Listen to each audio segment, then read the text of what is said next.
Bab 5. Pengertian fungsi dan jenis lingkungan pendidikan. Manusia selama hidupnya selalu akan mendapat pengaruh dari keluarga, sekolah, dan masyarakat luas. Ketiga lingkungan itu sering disebut sebagai tripusat pendidikan. Bab ini akan membahas tentang pengertian dan fungsi lingkungan pendidikan, tripusat pendidikan, dan pengaruh timbal balik antara tripusat pendidikan dan perkembangan peserta didik. A. Pengertian dan fungsi lingkungan pendidikan. Menurut Sartain, ahli psikologi Amerika, yang dimaksud lingkungan meliputi kondisi dan alam dunia ini yang dengan cara-cara tertentu mempengaruhi tingkah laku kita, pertumbuhan, perkembangan, atau life processes.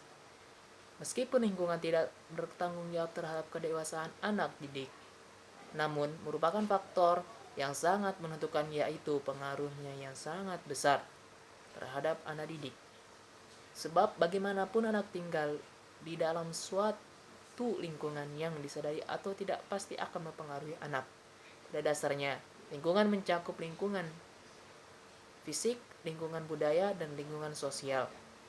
Lingkungan sekitar yang dengan sengaja digunakan sebagai alat dalam proses pendidikan, dalam kurung, pakaian, keadaan rumah, alat permainan, buku-buku, alat peraga, dan lain-lain, dinamakan lingkungan pendidikan. Secara umum, fungsi lingkungan pendidikan adalah membantu peserta didik dalam interaksi dengan berbagai lingkungan sekitarnya. Utamanya, berbagai sumber daya pendidikan yang tersedia agar dapat mencapai tujuan pendidikan yang optimal. B. Tripusat pendidikan. Dilihat dari segi anak didik, tampak bahwa anak didik secara tetap hidup di dalam lingkungan masyarakat tertentu tempat ia mengalami pendidikan. Menurut Ki Hajar Dewantara, lingkungan tersebut meliputi lingkungan keluarga, lingkungan sekolahan, lingkungan masyarakat yang disebut tripusat pendidikan. 1. Keluarga. Keluarga merupakan lembaga pendidikan tertua, bersifat informal, yang pertama dan utama dialami oleh anak, serta lembaga pendidikan yang bersifat kodrati orang tua bertanggung jawab memelihara, merawat, melindungi, dan mendidik anak agar tumbuh dan berkembang dengan baik. Pendidikan keluarga berfungsi pertama sebagai pengalaman pertama masa kanak-kanak, yang kedua menjamin kehidupan emosional anak, yang ketiga menanamkan dasar pendidikan moral, yang keempat memberikan dasar pendidikan sosial, yang kelima meletakkan dasar-dasar pendidikan agama bagi anak-anak. 2. Sekolah. Tidak semua tugas mendidik dapat dilaksanakan oleh orang tua dalam keluarga, terutama dalam hal ilmu pengetahuan dan berbagai macam keterampilan. Oleh karena itu dikirimkan anak ke sekolah. Sekolah bertanggung jawab atas pendidikan anak-anak selama mereka diserahkan kepadanya. Karena itu, sebagai sumbangan sekolah sebagai lembaga terhadap pendidikan, diantaranya sebagai berikut.